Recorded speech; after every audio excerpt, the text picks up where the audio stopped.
It was the morning of a beautiful day in the middle of summer. The air was a little cold, as it often is in the early morning. All the families in the little town were starting to wake up. All except the Brown family, as they had been awake long before the sunrise. But that was not alarming, because they often got up early.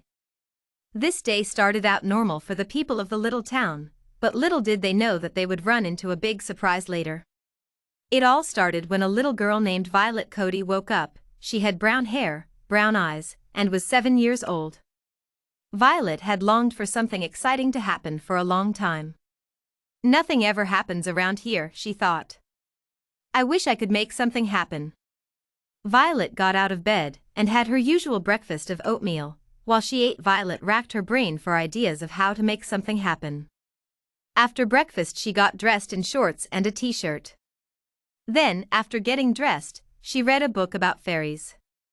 Not the fictional fairies like Tinkerbell, but a book about the myths and stories about beautiful, powerful, magical, and good fairies. Violet thought it was very interesting. At the end of the book, she found a map to a fairy who lived in a castle. Is this a real map? She wondered. So she decided to find out. Violet told her parents she was going to a friend's house and set out. Violet took some food, of course. If she was gone all day, she did not want to get hungry. Violet looked at the map. The map said to go north until she found the castle where the fairy lived. It was a very simple map. Violet squinted her eyes and looked north. In the past, when she looked north, she saw a spiky mountain. Now she looked closer, and it did look like a castle. She started north. Violet thought it would take about 2.5 hours to get to the castle, and she was glad she brought food. To get to the castle, Violet had to go through a forest. The air was getting warmer, so it was good that she was in a forest. The birds tweeted with a happy song, and little rodents scurried around the ground and in the trees. What a beautiful place! Violet thought. It really was a beautiful place, with all the animals and the way the light shone through the trees. When she neared the end of the forest, she was sad to have to go. The castle did not look like it was that far away, so Violet sat down on a rock and ate the food she brought. She had brought a sandwich and an apple. Because she had been walking for quite some time, she was very hungry, and the food tasted good. When she was done, she felt a lot stronger and ready to continue on. She brushed off her clothes and walked on.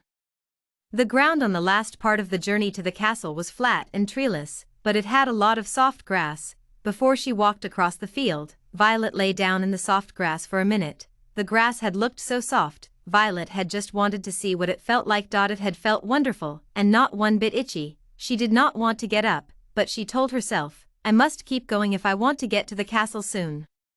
So Violet got up and bravely crossed this plain in less than an hour. After she crossed the plain, Violet found herself standing in front of an enormous castle made of crystal. It did not look like a fairy tale castle made of stone, but a clear crystal castle like the ice castle Elsa made in Frozen. Oh, how Violet loved that movie. Violet marched up the stairs and into the castle. Her breath was taken away by what she found. A magnificent fairy was sitting on a diamond throne, but Violet was not scared, because she knew from looking at her that she was a good fairy. The fairy asked her why she was there. Violet answered, I found a map on how to find you, so I set off because I liked the idea of having an adventure, and I found you. I know that you are magic because fairies are magic, so can you grant me a wish? Of course, child, the fairy said. What do you wish for? I want something exciting to happen. Violet exclaimed, nothing ever happens where I come from. How about snow in the summer, suggested the fairy. That would be the most unusual thing ever. That would be awesome, said Violet excitedly. Everyone would be so surprised. So the fairy waved her hands and magic shot out of them. Soon gently falling snowflakes were in the air.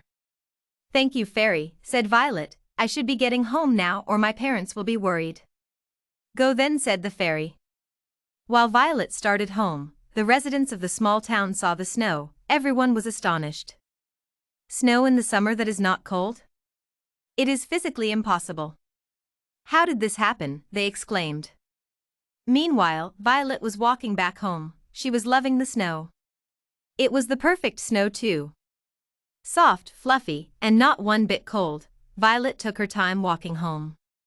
Every once in a while she would scoop up some snow, throw it in the air, and watch it float slowly down. When she got home, her parents, Rose and Ivan Cody, rushed out to meet her.